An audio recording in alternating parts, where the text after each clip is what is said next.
So, ladies and gentlemen, please give a very, very warm welcome to Tori Amos.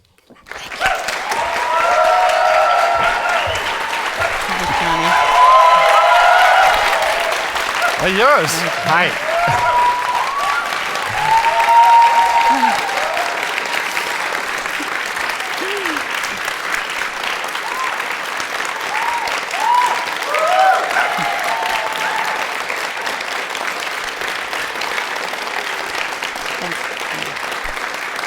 Now stop. We don't have that much time. Okay. Well, thanks for being a great audience and listening to what I said. Tori, first of all, thank you so much for being here. You have such a tight schedule at the moment. You're on a world tour. You have interviews all the time. So it's great to have you here. Thanks. Thank you, Johnny. I thought maybe it would be a good idea, before we talk about the new album, which is your 14th record, it's unbelievable. But before we talk about that, I'd like to go back to the last years, because I think they've been important for you, like the last 5 years, because you seem to have kind of reinvented yourself with the last 2 or 3 records even. Yeah, the last 5 years, my goodness, I was in Poland, and I looked up at the sky, and I said to the muses, I need guidance. I need something. I don't know what it is, but I know that I need to be pushed and taken somewhere. It's been a great ride so far musically, and I've had some collaborations with amazing musicians and technicians, and I knew that I needed to make another leap, but I didn't know what it was. Mm-hmm. So that was why the last 3 records you had classical albums? Yeah. Well, little did I know, this German musicologist had this idea. And it truly was, this is how things happen. Somebody has an idea, and because they think, well, let me put it out there. And they put the idea out, he put it out there, and said, I think you should do variations on classical themes. And I said, yeah, that's funny. Because, when I heard, I had a heart attack. And I said, when I was talking to those muses in Poland, I wasn't suggesting I was going to do variations on the masters of classical music, because that can really be suicide as a musician. Never do that, and never write an opera. I mean, those are the things you just don't do as a contemporary artist. And then you spent 2013 doing a musical. Different than an opera. I'm sorry? Different than an opera, because a musical can lend itself in a different way. Although it might seem like the architecture is similar, they're in fact different. A musical was something that my mom wanted me to do ever since I was a little girl. Okay. So she would play me musical theater along with all her record collection when my father went to the church. So he went to go be a reverend and pray, and my mom would close the door, the housewife, it's like the glasses come off, and she would put the records on and say, so if you can learn this, you'll play it tonight. By the time your dad comes home, you will have learned this, but he won't necessarily know these songs. So you'll play for me later while I'm doing the dishes. And that was our relationship.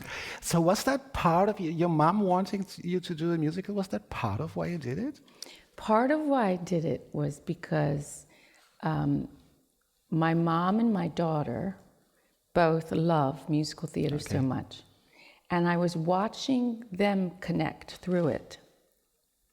And I thought, while my mom is still alive, I want to make this a reality. Mm-hmm. And I wanted to tell a story. And my mom said to me, whatever you do, will you make a musical where the women aren't the baddies? We were watching all these Disney films with Tash, and she would say to me, it's always the stepmother, or it's always the woman. And she said, come on, dear, you can do better than that. Is she right? Is she right? She's right. There are a lot of baddies that are women in those fairy tales. So it seemed to me that there was an opportunity to be part of a feminist fairy tale. Mm-hmm. we realized that that might unsettle some people because it's confrontational about power and the abuse of power and the abuse of the patriarchy particularly. Mm-hmm. So if you're a woman that's aligned to the patriarchy, you will take offense as well. But that's good. Offense is good. I'm happy about that. I have a feeling that we might come back to that topic within the next minutes. But first, what was it like for you at the musical to be like a little more behind the scenes? You know, even more people than you need on a tour, I guess? Well, you know, it's funny, Johnny. What you're bringing up is the reason that the music on this record is what it is, and the stories is so much about responding to the last few years of being a creative team member on The Light Princess. So if you can imagine, I wasn't the captain of that ship. Mm-hmm. Therefore, I was a sailor. And it's very different being captain and sailor, having been captain of my ship. So Marianne Elliott was the captain of that ship, and she's brilliant. And watching her, she is an actor whisperer. And she is able to get people to do the darnest things. She would come up to me. She's so cute. She's the cutest blonde you've ever seen in your life, but she's ruthless about story. And so she would come by me and Sam Adamson, my writing partner, and she'd kneel and she'd say, okay, what am I watching here? And I'd say, tell me, what are you watching there? And she said, well, in this song, I'm not hearing that our Light Princess is any different from him, from his narration and his point of view. And I would listen to her and I would try, because I'd say, oh, it's very different, it's very different. She goes, not different. And then I would get it and I would say, oh my goodness gracious. So seeing through her ears and then other creative people, watching how they work, if you just zip it, which I can do, believe it or not, sometimes. But when you really see how other creative people get their inspiration, and you really see, oh my goodness, that's how they came up with that idea. It began to recalibrate everything I ever imagined, and it started to change me as a storyteller. So let's turn to the new record now, Unrepentant Geraldines. I had to practice that. It's not that easy. How would you say it in German? The German translation? Yes. Well, I would say Geraldines Frauen ohne Reue, something like that. Mm. So could you translate it like Women Without Remorse? Can I translate it? No. Is that another way to... Do you speak any German? Nein. No, but there's more to it than just talking about having no remorse, right? Correct. It's about standing by what you believe in today, knowing that that might shift tomorrow. Because, see, everybody here has a perception and a lens. And you might not think that your lens, I don't know, is that special. Or you might think your lens is the only lens. There are those people. But what has begun to happen as I've gotten older is that I've been able to listen to other people's stories and how they see things. And everybody's, how do you say it? Way of seeing and way of hearing is uniquely theirs. And you never know what vision is going to trigger the sounds and the chord formation. Somebody will be talking to me in a coffee shop, and they have no idea. They're talking about another song, and all of a sudden you hear America, that song coming, you just start hearing it, and you think, my goodness, what is happening? Something they're saying is making me remember this song that's already existing, because the songs are alive. But I'm a hunter, so I have to go hunt them down. And part of the hunting, you hunt for frequency, yes? Part of the hunting is listening. listening to somebody's essence in front of you. That's who your Buddha is for the day. There's always somebody that is your Buddha on your altar for that day. Sometimes it's the cleaning lady. Sometimes you'd be amazed where the inspiration comes from. And so much of this album was me just wrestling with all these other projects. And to process what was going on, I would keep these secret songs. Because I didn't have a record contract for these songs, so I wasn't playing them for anybody. I just said they'd come visit and I'd hide them in my pocket. And then finally, my husband said, "What are you doing?" One morning I was playing in Florida, and he said, "What's that?" I said, "Oh, I don't know, something weatherman, I don't know." And he said, No. I'm going to have some questions to some of the songs, but first, the album seems to deal just in parts with growing older, also though with thoughts and fears women might have, women trying to get their spiritual and worldly selves to merge them, themes like that. Where did that come from? I mean, you just told us that you listen to people and the songs kind of come to you, but do you choose special themes before you do the record? Like, do you sit down and say, "I want to write about this and that," or do you just let it happen? No, it's happening, but I'd say to you that I was relating a lot to teenagers because they were going through and are going through something, but on the opposite end of the spectrum. Then there's no sensual way to say this or to make the perfume delicious for you. So I'm just going to come out and say it. I think in my late 40s, there was a moment of confusion on how to create a path for myself that was honest and that wasn't a cliche. So, like other people had done it, that didn't seem desperate, but also accepting and saying, wow, 50 is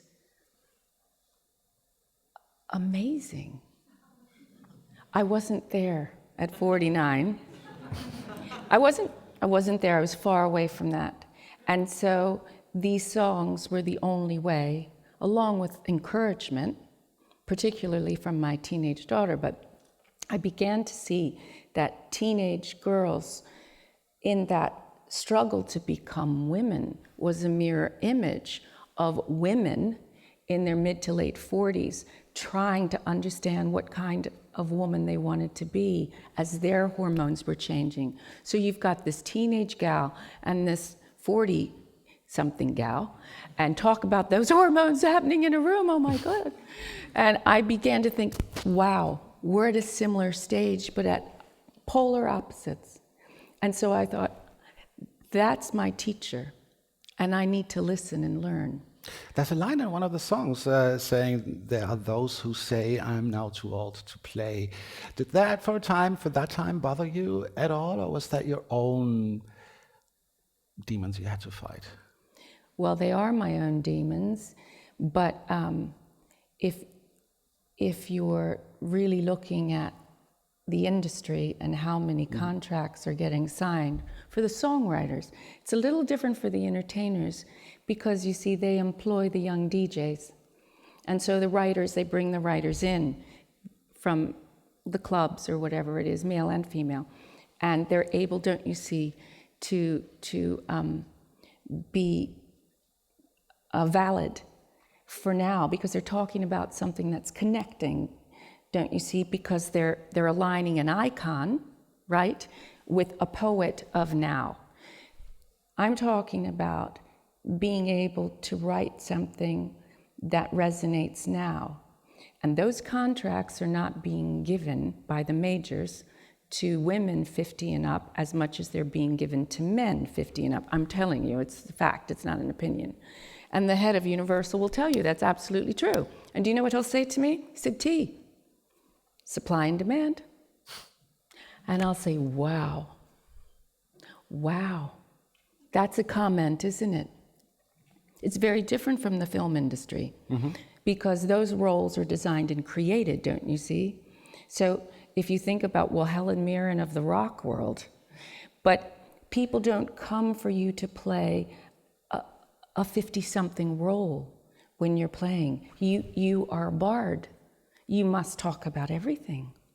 Sexuality, sensuality, all these things in order to resonate.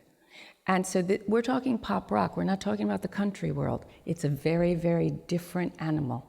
And I knew this looking at it at 49, and I just said, well, I'm at a loss here because I know the facts. I know the reality. And Tash looked at me and said, if you don't get your head around this, do you know what you're telling me? You're telling me you quit. You're telling me that you fought all these other things and you can't say, Tash, 50's great. Because what you're telling me now is 50's over. And is that what you're telling me, Mom? Because when I hear you play, you're as good to me as when you're as capable, whether it's good or crap, it's as capable as when she was little. She said, you're not 80, so why aren't you out there? She goes, you need to go out on your own, play by yourself. You do it for you. Happy birthday, that's your birthday present, Mom. You go out on your own and you rock. And I thought, okay. Okay, Tash. We should probably hear some applause for Tash then.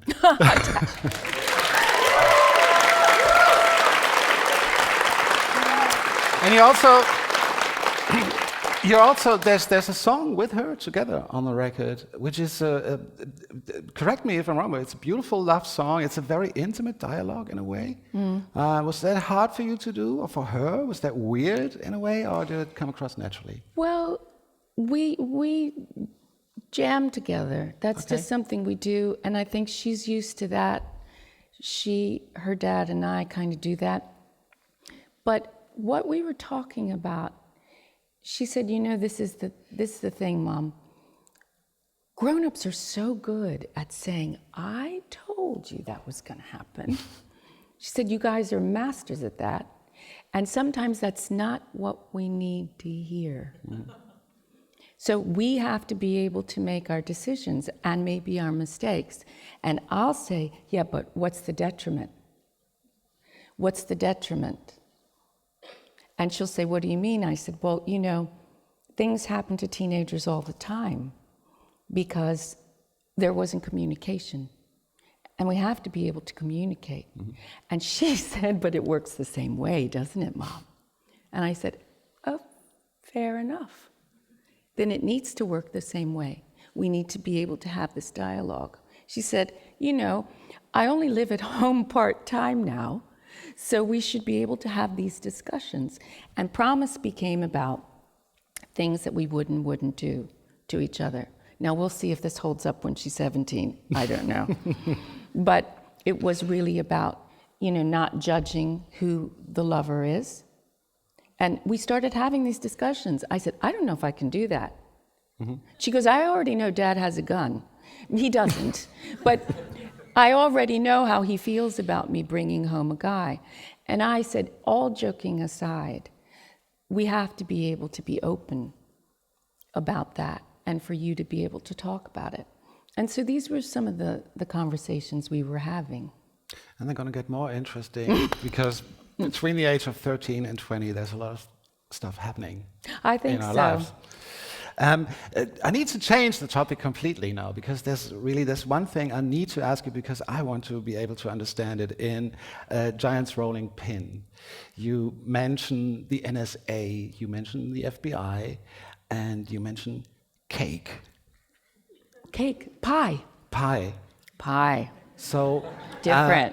Yeah, okay. But I must admit that I found it a little hard to get all that together. Is there...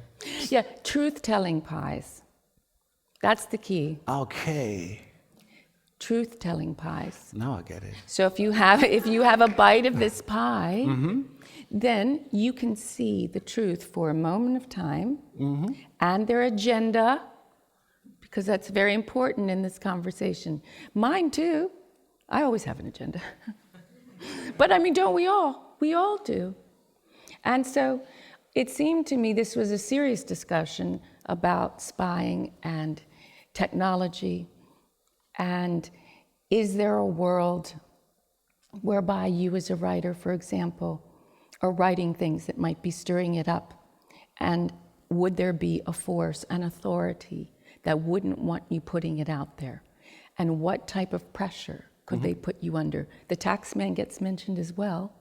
So what kind of covert pressure in a world could be put on one of you if you all were writing something or thinking about something that somebody in a certain position of authority wouldn't want that out there? Say you're campaigning for a governor or you're campaigning for someone and you're really making it happen for them. Would there be somebody that had access to your email that might decide, no, we're going to make this difficult for this person? So these questions were coming up.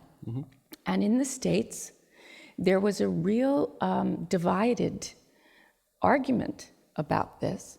And if we knew this was happening, how would we handle it?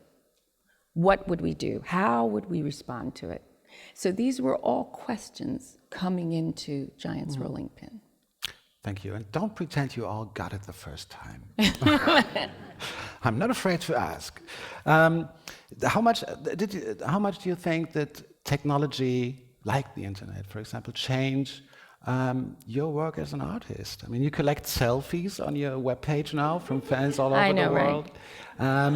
Does it influence you, apart from the production process, which obviously changed a lot, going from huge mixing consoles to just the screen, basically, or even well, we're making a record on the road right now. We're doing The Light Princess, OCR, so original cast recording. And we've recorded the orchestra, and we've got a Pro Tool rig on the road. So we're editing the orchestra on the road, and we'll be picking up the actors' performances and then editing them on the road. And that's how we're making the Light Princess album, which will be out. Any time you don't work?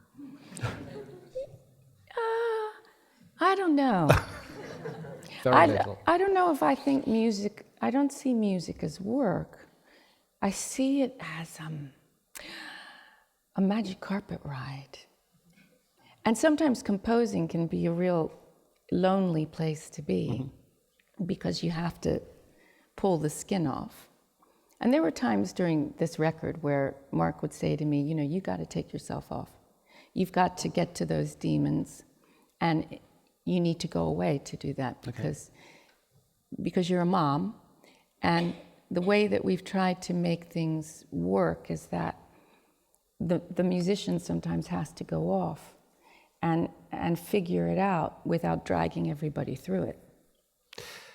So see, we're slightly running out of time because I think that people want to ask questions, because I have written down talking about paintings. Cézanne, you got into that, and I wondered how that happened. But I think it's time to open up the microphones. So if you really have a question that I didn't ask, if there is any question that I did not ask within those 30 minutes. Let's start at the front, please. Hi. Tori, hi. I've been listening to your music for around 22 years now. The reason I bring that up is I like the idea of growing old with an artist. And you've pointed out on a number of occasions that how the masters have influenced you, whether it comes to great artists or great musicians. But I was wondering if you have contemporary writers or musicians who you use as touchstones to make sense of life before you have to deal with that. Does that make sense? Yes, it does. Yes, there are. I don't usually mention them by name because I feel like it can get elitist and you can leave people out. And they're still really conjuring their path if they're just out right now.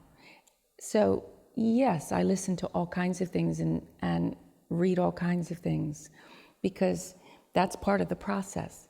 That is part of the creative process.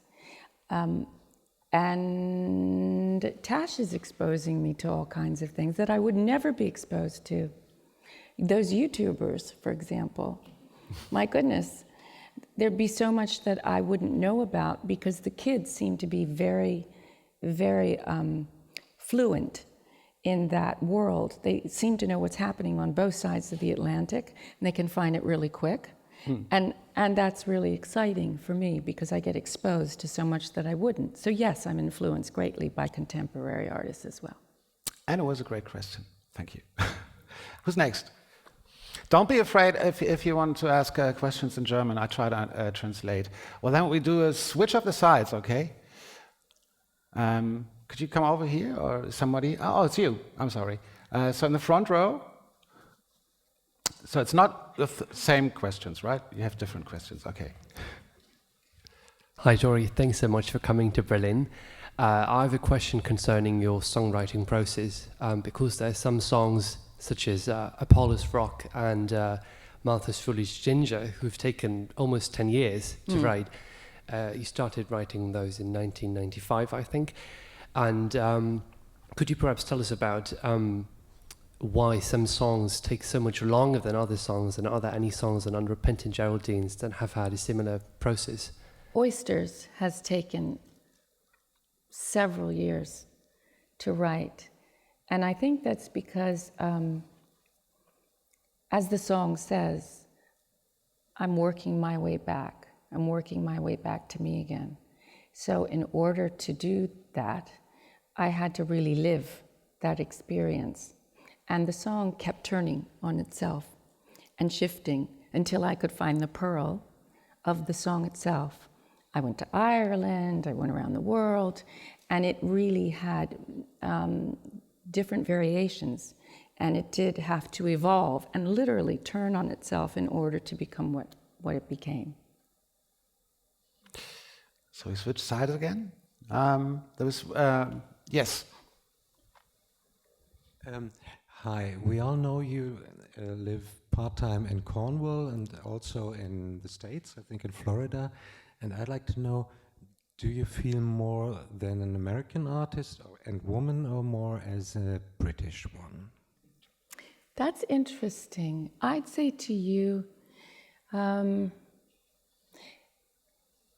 globally, you try, and with the world we're living in, you try and really be versatile in a music language that isn't just British English or American English, because we all know they're very different languages, those two. And of course, I'm influenced by both cultures.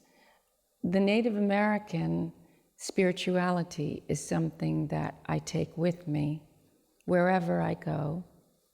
And perhaps as I've gotten older, it makes more sense to me. The idea of seeing beyond boundaries and seeing beyond borders so that you're really listening to the land and being a part of the land where you are, being really present with it. And that could be in Frankfurt 48 hours ago or in Berlin where we are today, that you're just not seeing yourself as anything else but being present. And I don't mean to be airy-fairy with that answer, but I guess of course you're influenced by all kinds of things and people and shows. Mark is very connected to Cornwall, and I understand it. I understand why.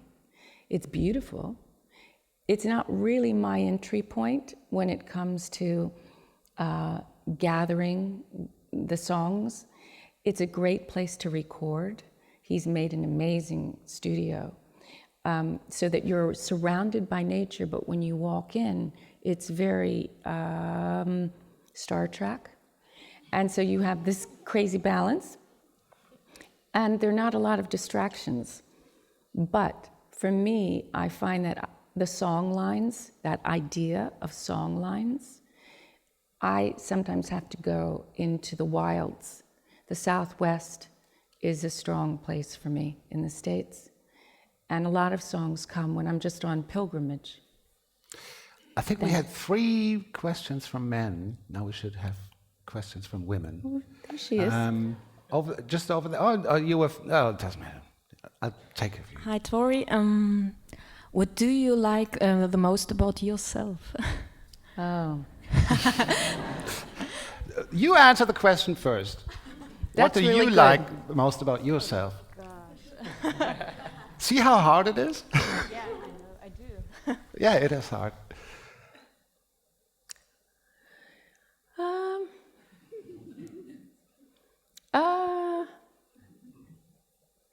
That I guess, let's see, it's a tough question. Maybe that you can see and hear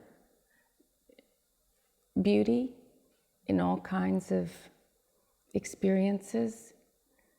You know, there's maybe a time in my 20s where I was a lot more judgmental. And I think I've been humbled a lot, humbled by other people's story, what they've been through. And I think being able to listen, maybe being able to listen is something that I've had to learn to do. And I find that I'd rather be listening to you talk right now than me talk. I know the gig, but I'm really fascinated in the way somebody sees the world. Maybe we can get, because you're on a very tight schedule, I know that you need to rush. Maybe we... Should we get, she had her hand yes, up too. please, at the front here. And maybe we get one more then. Yeah? We'll see how it goes. Okay. Hi, Tori. One thing that I've been thinking about a lot lately is that those connections between the different generations, and you're talking about your daughter a lot, about your mom, and you kind of being the middle generation. And how does that work out? How do you keep those strings connected? Isn't like, because I find that very hard, being on the downside of, well, the last generation, keeping the other two older generations together difficult a lot of the time. How do you feel about that? You have to put a lot of effort into it. And sometimes the older ones don't feel as if they're seen. Sometimes they feel invisible when they walk down a street, as if they're just taking up air. When you really listen to them talk about it. You know, my mother said something to me once. She took me by the hand, and we stood in front of a mirror. And she said, "Do you see those people in that mirror?" And I kind of thought, yeah. She goes, "One of them is a stranger to me. I don't know who she is. Because in here, I'm running, and I'm laughing.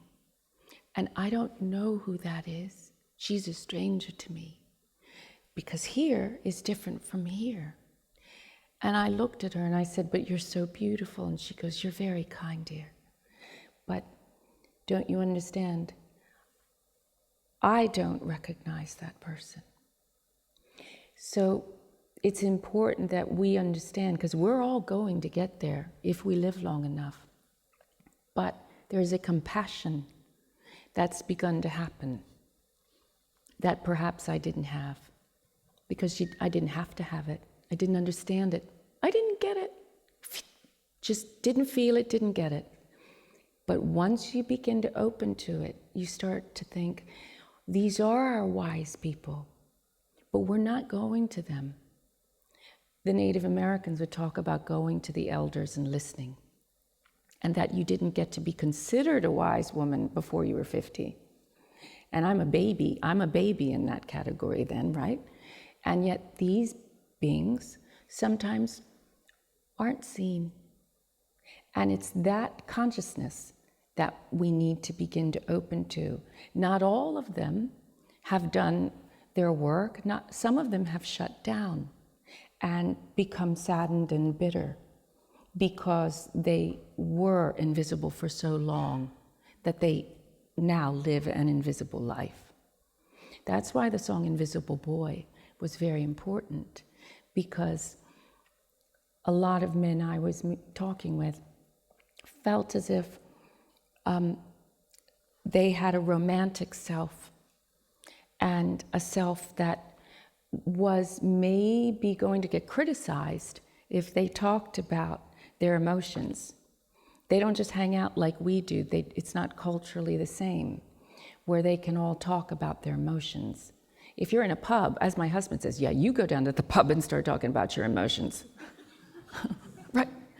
And I thought, well, fascinating. So Invisible Boy became all men that I knew of every age, and that they were the ones, in some cases, that had the romantic idea of beauty, not the one that wanted to suppress the other person, but wanted something really, beautiful to happen, an exchange to happen. And so the idea of invisibility can happen to all of us and any of us, because we're like this, right? Instead of, and that's what began to happen. The song started to do this to me. You must look around you. You must listen to everyone. You don't know where you're going to get the next gold from. You don't. Just because somebody might not be as clever as you are, you think they aren't. They say something from here, and you think, I'm changed. I'm changed now, today. And that can happen tomorrow and the next day. And how good is that? And that's what unrepentant is. Unrepentant about changing. We can change every day. It's okay that I'm going to think differently in 48 hours from now, that I'll be open because somebody will tell me something and I'll think, ding. One more.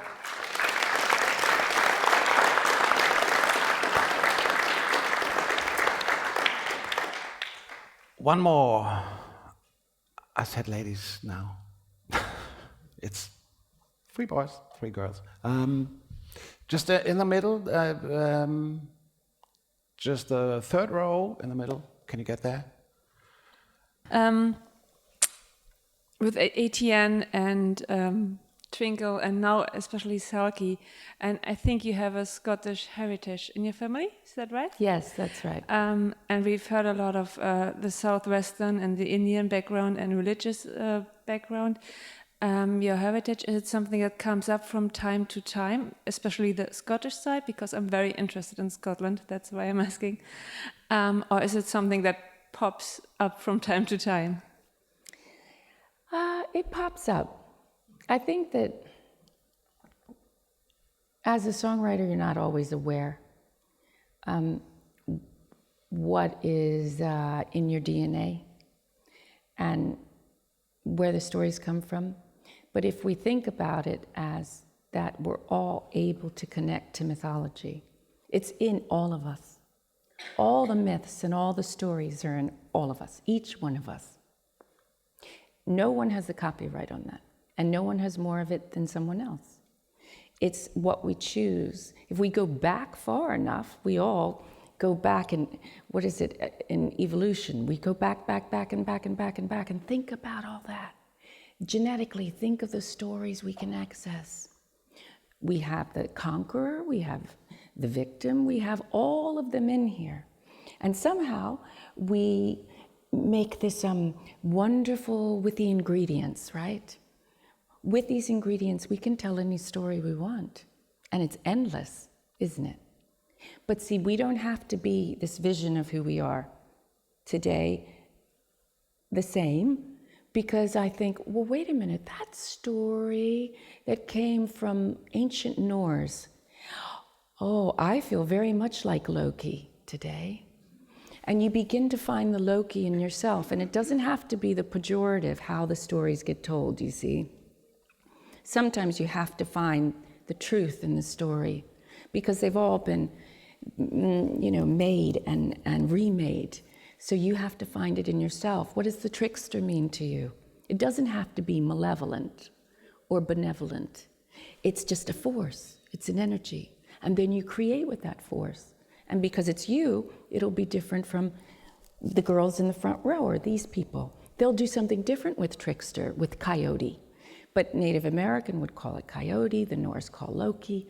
So it's all in every single one of us. That's why when somebody says, I don't really like who I am, I say, get reading. You're all these things. All the archetypes are in all of us. It's just accessing it. That's all it is. And say, I'm going to walk out in nature today with Artemis, right here. Did you say something about a short and easy I know question? it was my fault. No, it was. It's just a huge question. Okay, last one, please. I have a question regarding the concept that you already mentioned, that the song actually already exists, and they just come and visit, and you just have to catch them somehow. And this, I can relate to this concept, and this has been described by artists throughout time. Actually, it remembered me what you said. Michelangelo in the Renaissance, when he made this grand figure, David in Florence. If you probably you know this, if you see, he said when he saw the block of stone, it already existed. The figure already existed. He just had to cut out the rest of the stone around the figure, meaning that an artistic creation somehow is already there. And I would like to know about your further thoughts about this, how this really is working, because it's so unclear actually really for artists. It's astonishing and somehow sometimes even not horrifying, but it's startling for if something comes and you don't have an explanation. It's just there, and it's good, but it's like the feeling like it's not by me. It's not done by me. It is done by me, but I think you know what I mean. I do know what you mean. So if we get out of the analytical side of the brain, and there is a level of surrender, whereas we're co-creators. If any of us think that we're creating by ourselves, then that's a place of hubris and the narcissism, which is its own demon. But teacher, there's a teacher there. And so we have to get ourselves out of that and think, all right, how exciting that I'm in co-creation with a force. Now, we can do all kinds of things with this force, but it's your intention. We're back to intention. And so, yes, I believe all the songs exist, but in order, I'm talking about in an energetic form, but how they get structurally conceived is partly because they push me to have an experience, to have a consciousness, and they will not come to me. I think there are some writers who have a different skill set, whereby they can write in a different manner, but I'm not allowed to get the song without learning the lesson. And sometimes I haven't learned the lesson as much as I need to, and then another song will come, if that makes sense. Then another song will come, do you see? So I have to hunt for it. Does that make sense? I have to hunt for the frequency. I know you probably have a lot more questions, but that'll take us 5 hours, and we can't do that. So I want to ask you to give a last very warm round of applause. Thank you, guys. Tori. You're amazing. Thank you. Thank you. Thank you. Johnny, Thank you very much. so much. That was brilliant. Thanks. Thank you.